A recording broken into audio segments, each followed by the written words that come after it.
ಕಷ್ಟ ರವಿ ಬೆಳಗೆರೆ ಆಗಿದ್ದಿದ್ದು.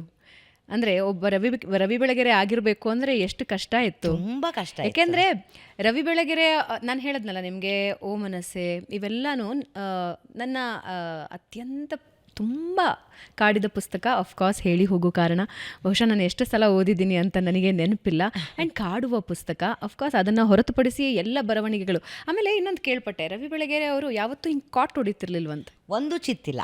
ಅವ್ರದ್ದು thought process ಅಷ್ಟು ಫ್ಲೋ ಅಷ್ಟು ಚೆನ್ನಾಗಿತ್ತು, ಒಂದೇ ಒಂದು ಕಾಟ್ ಹೊಡಿತಿರ್ಲಿಲ್ಲ ಅಂತ. ಸೊ ಅವರ ಬರವಣಿಗೆ ಎಲ್ಲೂ ಹೌದು. ನಾನಿವಾಗ ಫಂಕ್ಷನ್ ಮಾಡಿದಾಗ ಯೂಶಲಿ ಏನು ಹಣ್ಣಿಂದು ಒಂದು ಬುಟ್ಟಿ ಅಥವಾ ಒಂದು ಗಿಡ ಆ ಥರ ಕೊಡ್ತಾರೆ. ಈ ಸತಿ ನಾನು ಮೊನ್ನೆ ಆಂಟಿ ನಿನ್ನ ಒಲುಮೆಯಿಂದಲೇ ನಾನು ಬರೆದಿರೋ ಪುಸ್ತಕ ಏನಿದೆ, ಆವಾಗ ಅಪ್ಪಂದೇ ಬರವಣಿಗೆಯ ಒಂದು ಕಾಪಿ ಮಾಡಿ, ಯಾಕಂದರೆ ಅವ್ರು ಹೇಗೆ ಬರಿತಿದ್ರು ಅಂತ ಒಂದು ಚಿತ್ತಿಲ್ಲ, ಒಂದು ಚಿತ್ತೇ ಇಲ್ಲದೆ ಇರೋ ಹಂಗೆ ಬರೆಯೋರು ಅವರು. ಆಮೇಲೆ ದುಂಡಕ್ಷರ ಡೈರೆಕ್ಟ್ ಪ್ರಿಂಟಿಗೆ ಹೋಗ್ಬೋದು ಆಗಿತ್ತು, ಹಂಗಿರ್ತಿತ್ತು ಅವ್ರದ್ದು ಬರವಣಿಗೆಯ ಇದು ಅಕ್ಷರಗಳು. ಅಷ್ಟು ಪೋಣಿಸ್ಕೊಂಡು ಹೋಗೋರು. ಇದ್ಯಾಕೋ ಈ ಪದ ಈ ಕಡೆ ಬರಬೇಕಿತ್ತು, ಈ ಪದ ಆ ಕಡೆ ಬರಬೇಕು, ಒಂದು ಸತಿನೂ ಹಂಗೆ ಅನ್ಸಿದ್ದಿಲ್ಲ. ಆ ಥರ ಬರೆಯೋರು. ಒಂದು ಸತಿ ಅವ್ರು ಬರೆಯೋ ಶೈಲಿನೇ ಹಂಗಿರ್ತಿತ್ತು. ಕೈಯಲ್ಲಿ ಒಂದು ಸಿಗರೇಟ್ ಇಟ್ಕೊಂಡಿರೋರು, ಹಲ್ಲಿ ಇದು ತುಟಿ ಹಿಂಗೆ ಕೊಚ್ಚೋರು, ತಲೆ ಬಗ್ಸಿದ್ರೆ ಬರೀತಾ ಹೋದ್ರು. ಅದು ಫುಲ್ ಸ್ಟಾಪ್ ಇಡೋವರೆಗೂ ಅಥವಾ ಅದು ಇಲ್ಲಿ ಸುಡಬೇಕು, ಅವಾಗವರೆಗೂ ಅವ್ರಿಗೆ ಎಚ್ಚರ ಆಗ್ತಿರ್ಲಿಲ್ಲ. ಅವರು ಬರಿತಾ ಇರೋ ಜ್ಞಾನ ಅಂದರೆ ಅವರು ಎಲ್ಲೂ ಡೈವರ್ಟ್ ಆಗ್ತಿರ್ಲಿಲ್ಲ. ಆ್ಯಂಡ್ ಯಾವಾಗಲೂ ಆಶ್ಚರ್ಯ ಆಗೋದು ಒಂದೇ, ನನಗೆ ಒಬ್ಬ ಬರಹಗಾರ್ತಿಯಾಗೆ ಅಥವಾ ಒಂದು ಬರಹಗಾರರು ಇದನ್ನು ಹೆಂಗೆ ಮಾಡೋಕ್ಕೆ ಸಾಧ್ಯ ಅಂತ. ತಕ್ಷಣ ಓ ಮನಸ್ಸೇ ಎತ್ಕೋತಾರೆ, ಅಲ್ಲಿ ಸಮಾಧಾನ ಅನ್ನೋ ಒಂದು ಕಾಲಮ್ ಬರುತ್ತೆ, ಅಥವಾ ಒಂದು ಸೈಡ್ ವಿಂಗ್ ಅಂತ ಬರುತ್ತೆ, ಅದರಲ್ಲಿ ಹ್ಯೂಮನ್ ಇಂಟ್ರೆಸ್ಟ್ ಬರಬೇಕು. ತಕ್ಷಣ ಒಂದು ಕ್ರೈಮ್ ಡೈರಿ ಸ್ಕ್ರಿಪ್ಟ್ ಎತ್ಕೋತಾರೆ, ಅಲ್ಲಿ ಕ್ರೈಮ್ ಬರಬೇಕು. ಅಲ್ಲ, ನಾನು ಅದನ್ನೇ ಕೇಳೋಳಿದ್ದೆ. ಕ್ರೈಮ್ ಬರೆದು ನೆಕ್ಸ್ಟ್ಗೆ ಮಗಳೇ ಅಂತ ಹೆಂಗೆ ತಗೋತಿದ್ರು. ಹೌದು, ಅದನ್ನು ಮಾಡೋರ. ಇಮಿಡಿಯೇಟ್ ಲವಿಕೆ, ಅಲ್ಲಿ ಪ್ರೇಮ ಪತ್ರ ಬರೀಬೇಕು, ಇಲ್ಲಿ ರಕ್ತ ಚೆಲ್ಲಿರ್ತಿದ್ರು, ಅಲ್ಲಿ ಮಲ್ಲಿಗೆ ಹೂ ಮುಡಿಸ್ತಾ ಇದ್ರು. ಹಾಗಾಗಿ ನನಗೆ ಇದು ಹೆಂಗೆ ಅಂತ, ಈ ಜಾನರ್ ಹೆಂಗೆ ಪಟ್ಟಂತ ಮನುಷ್ಯನ ಥಾಟ್ ಹೆಂಗೆ ಬದಲಾಗುತ್ತೆ ಅನ್ನೋದು ಯಾವತ್ತೂ ವಿಸ್ಮಯ. ಅದು ಕೇಳ್ತಾ ಇದ್ದೆ, ಸುಮಾರು ಸತಿ ಕೇಳ್ತಿದ್ದೆ. ಸ್ವಿಚ್ ಆಫ್ ಆಗೋದು ಒಂದು, ಸ್ವಿಚ್ ಆನ್ ಆಗೋದು ಒಂದು, ಅದೆರಡು ಕಲ್ತ್ಬಿಟ್ರೆ ನಿಮಗೆ ತುಂಬ ಉಪಯೋಗ ಆಗತ್ತೆ ಅಂತ ಹೇಳ್ತಾ ಇರ್ತೀನಿ. ಕಲಿಯಕ್ಕಾಗಿದೆಯಾ? ಆಗಿದೆ, ನನ್ನ ಪ್ರಕಾರ ಆಗಿದೆ. ಅಂದರೆ ಅವರ ಮಟ್ಟಿಗೆ ಅಂತ ನಾನು ಹೇಳಲಾರೆ, ಅವರ ಮಟ್ಟಿಗೆ ನಾನು ಯಾವತ್ತೂ ಮಾಡ್ಲಿಕ್ಕೆ ಸಾಧ್ಯವೂ ಇಲ್ಲ. ಅದನ್ನು ಜನ ಒಪ್ತಾರೆ.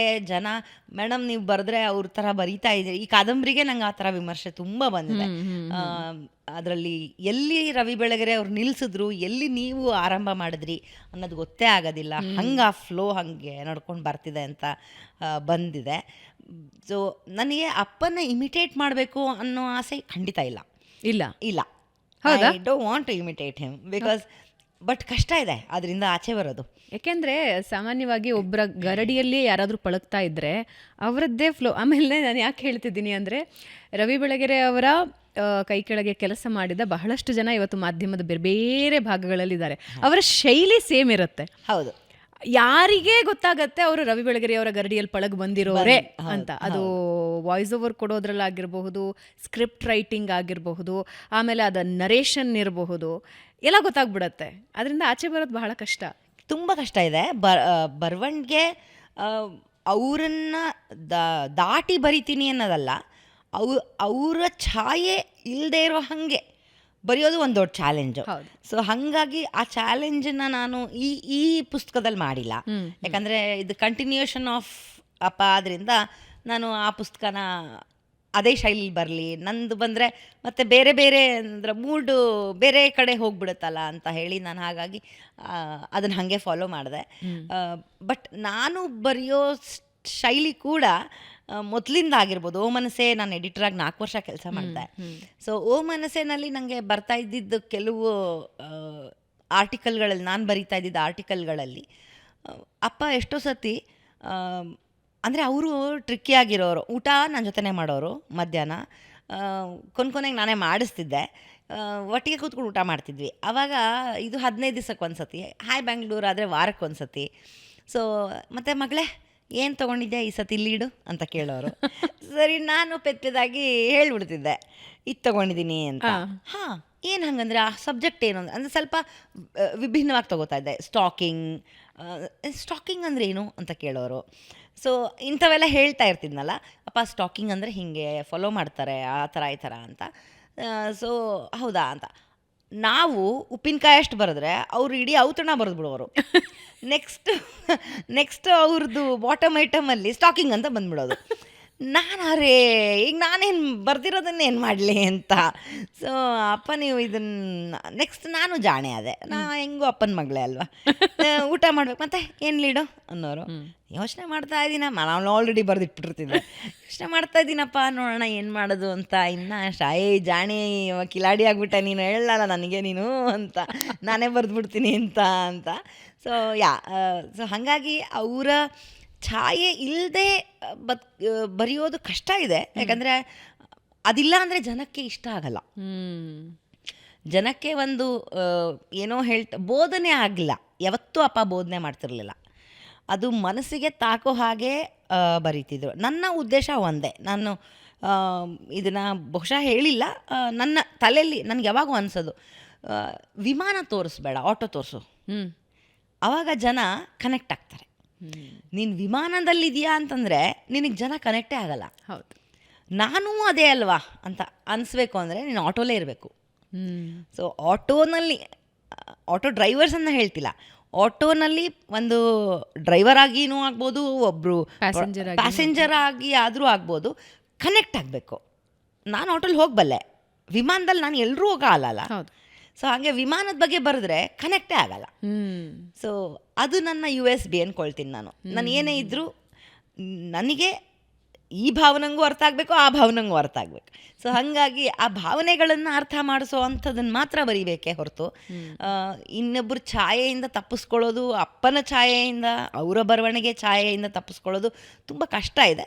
ಬಟ್ ಇಟ್ಸ್ ಓಕೆ, ಎಲ್ಲದಕ್ಕೂ ಒಂದೊಂದೊಂದು ಹೆಜ್ಜೆ. ನೀವು ತಪ್ಪಿಸ್ಕೊಂಡಿದ್ದ ದಿನ ಅಪ್ಪ ನಿಮಗೆ ಭೇಷ್ ಅಂತಾರೆ ಅನ್ಬೋದೇನ, ಮತ್ತೆ ಮಿಣ ಅನ್ಬೋದು ಲೈಟ್. ಅದು ಬೈತಾರೋ ಹೊಗಳ್ತಾರೋ ಗೊತ್ತಿಲ್ಲ. ಇಲ್ಲ, ಮಕ್ಕಳು ತಂದೆ ಅಥವಾ ತಾಯಿಯ ಛಾಯೆಯಿಂದ ಆಚೆ ಬಂದ್ರೆ ಅದಕ್ಕಿಂತ ಹೆಮ್ಮೆ ವಿಷಯ ಪೇರೆಂಟ್ಸ್ ಇರೋದಿಲ್ಲ ಅಂತ ಅನ್ಸುತ್ತೆ. ರವಿ ಬೆಳಗೆರೆ ಆಗಿರೋದು ಎಷ್ಟು ಕಷ್ಟ. ಯಾಕೆಂದ್ರೆ ಎಲ್ಲರೂ ರವಿ ಬೆಳಗೆರೆ ಅವರನ್ನ ಪ್ರೀತಿಸಿದ್ರು ಅಂತಲ್ಲ, ಎಲ್ಲರೂ ತೆಗಳಿದ್ರು ಅಂತಲ್ಲ, ಎಲ್ಲರೂ ದ್ವೇಷಿಸಿದ್ರು ಅಂತಲ್ಲ, ಎಲ್ಲಾನು ರವಿ ಬೆಳಗೆರೆ ಅವರು ತೆಗೆದುಕೊಂಡ್ರು. ಎಷ್ಟು ಕಷ್ಟ ರವಿ ಬೆಳಗೆರೆ ಆಗಿರೋದಕ್ಕೆ? ಅಪ್ಪ ಬಹುಶಃ ಹೇಳಿದ್ರೆ ಗೊತ್ತಾಗಿರೋದು ಅವ್ರಿಗೆ, ಈ ಥರ ನಿಮ್ಮನ್ನ ಬೈತಾ ಇದ್ದಾರೆ ಅಂತ. ಯಾಕಂದರೆ ಈ ವಾಸ್ ಲಾಸ್ಟ್ ಆಲ್ಮೋಸ್ಟ್ ಒಂದು 4 years ಆ ಟೈಮಲ್ಲಿ ಫೇಸ್ಬುಕ್ಗೆಲ್ಲ ತುಂಬ ಆ್ಯಕ್ಟಿವ್ ಆಗಿದ್ರು ಅವರು. ಬಟ್ ಕಮೆಂಟ್ಸ್ಗಳೆಲ್ಲ ಓದ್ತಾ ಇರಲಿಲ್ಲ. ಅವ್ರಿಗೆ ಏನು ಅನ್ಸುತ್ತೆ ಅದನ್ನು ಹಾಕ್ಬಿಡೋರು. ಸೊ ಕಮೆಂಟಲ್ಲಿ ಏನು ಬರ್ತಿತ್ತು ಅವೆಲ್ಲ ಅವ್ರ ತಲೆನೇ ಕೆಡ್ಸ್ಕೊತಾ ಇರಲಿಲ್ಲ. ನಾವು ಹೇಳಬೇಕಿತ್ತು, ಅಪ್ಪ ಇದು ಯಾರೋ ನಿಮ್ಮನ್ನ ಬೈದಿದ್ದಾರೆ ಅಂತ. ಬಾಯ್ತಾ ಅನ್ಬೇಡ ಅವನೇನೋ ಅಂತ ಅನ್ನೋದೊಂದು ಬ್ರಷ್ ಮಾಡಿ ಬಿಸಾಕ್ಬಿಡೋರು. ಮುಂದಕ್ಕೆ ಹೇಳೋರು ಅದನ್ನು ಇಲ್ಲಿ ಹೇಳೋಕ್ಕಾಗಲ್ಲ. ಸೊ ಹಾಗಾಗಿ ವಿಮರ್ಶನೆಗಳನ್ನು ಅವರು ಯಾವತ್ತೂ ಸ್ವಾಗತಿಸಿದವ್ರೆ. ಅಂದರೆ ಬೈಸ್ಕೊಳ್ಳೋಕ್ಕೂ ಸಿದ್ಧ ಆಗಿದ್ದರು, ಮತ್ತು ಹೊಗಳಿಸ್ಕೊಳ್ಳೋದಕ್ಕೂ ಎಷ್ಟು ಬೈಸ್ಕೊಳ್ಳೋಕೆ ರೆಡಿ ಆಗಿದ್ರೋ ಅದಕ್ಕಿಂತ ಜಾಸ್ತಿ ಹೊಗಳಿಸ್ಕೊಳ್ಳೋಕೆ ಕಡಿಮೆ ರೆಡಿ ಆಗಿರ್ತಿದ್ರು. ಹೌದು, ಯಾಕೆ ಅಂದರೆ ಅವ್ರಿಗೆ ಗೊತ್ತಿತ್ತು, ನಾನಿವಾಗ ಇದನ್ನು ಹೇಳಿದ್ದೀನಿ, ಅದರಲ್ಲಿ ಫಾರ್ ಎಕ್ಸಾಂಪಲ್ ನನ್ನ ಬಗ್ಗೆನೇ ಏನೋ ಬರೆದಿದ್ದಾರೆ ಅವರು ಅಂತಂದರೆ ಬೈಯೋರೇ ಜಾಸ್ತಿ ಅಂತ. So he was ready.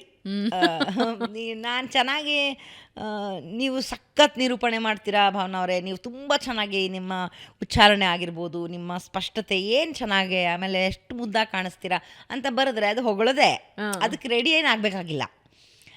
ಅದೇ ತೆಗಳಿದ್ರೆ ತಾನೇ ನೀನು ಬೈಸ್ಕೊಳ್ಳೋಕೆ ರೆಡಿ ಆಗಿರ್ಬೇಕು. ಸೊ ಹಾಗಾಗಿ ರವಿ ಬೆಳಗೆರೆ ಆಗೋದು ಕಷ್ಟ ಇದೆ. ಬಟ್ ಹಾಗೆ ಮೊದಲು ಒಂದು ಇನಿಷಿಯಲ್ ಡೇಸ್ ನನಗೆ ಸ್ವಲ್ಪ ತಲೆ ಕೆಡ್ತಾ ಇತ್ತು. ಯಾಕೆ ಅಂದರೆ ಎಲ್ಲರೂ ಫೋರ್ಸ್ ಮಾಡಿ ಜನರ ಒತ್ತಾಯದ ಮೇಲೆ ನಾನು ಹೈ ಬೆಂಗಳೂರು ಸ್ಟಾರ್ಟ್ ಮಾಡಿದ್ದು. ಇಲ್ಲಾಂದರೆ ನಾನು ನನ್ನ ಹತ್ರ ಏನು ಕೊಟ್ಟರು ಮಕ್ಕಳಿಗೆ ಅನ್ನೋದಿದೆಯಲ್ಲ, ಅತಿಯಾದ ದೊಡ್ಡ ಆಸ್ತಿ ನಾನು ಕೊಟ್ಟು ಹೋಗಿರೋದು ಅಂದರೆ ಅವ್ರ ಇಂಟೆಲೆಕ್ಚುಯಲ್ ಪ್ರಾಪರ್ಟಿ. ಅದಕ್ಕಿಂತ ಜಾಸ್ತಿ ಅದಕ್ಕೆ ಸೈಟು, ಒಡವೆ, ಬಂಗಾರ ಯಾವುದು ಮ್ಯಾಚ್ ಆಗಲ್ಲ. ನನಗೆ ಇಂಟೆಲೆಕ್ಚುಯಲ್ ಪ್ರಾಪರ್ಟಿ ಕೊಟ್ಟು ಹೋಗಿರೋದವರು. ಸೊ ಒಂದು ಭಾವನಾ ಪ್ರಕಾಶನ ನನ್ನನ್ನು ಯಾವ ಮಟ್ಟಕ್ಕಾದ್ರೂ ತೊಗೊಂಡು ಹೋಗ್ಬೋದು. ಸೊ ಹಂಗೆ ಆ ಥರ ಒಂದು ಇದಿದೆ ನನಗೆ, ಒಲವು ನನಗೆ ಅಪ್ಪ ನನಗೆ ಕೊಟ್ಟಿದ್ದಾರೆ ಅಂತ ಅಂದರೆ ನಾನು ಅದನ್ನು ಉಳಿಸ್ಕೊಂಡು ಹೋಗಿದ್ರೆ ಸಾಕಾಗಿತ್ತು. ಅದೊಂದನ್ನೇ ಮಾಡಿಕೊಂಡು ಆರಾಮಾಗಿರ್ಬೋದಾಗಿತ್ತು. ನನ್ನ ಮಗಳಾಯಿತು, ನಾನಾಯಿತು, ನನ್ನ ಗಂಡ ಆಯಿತು ಅಂತ.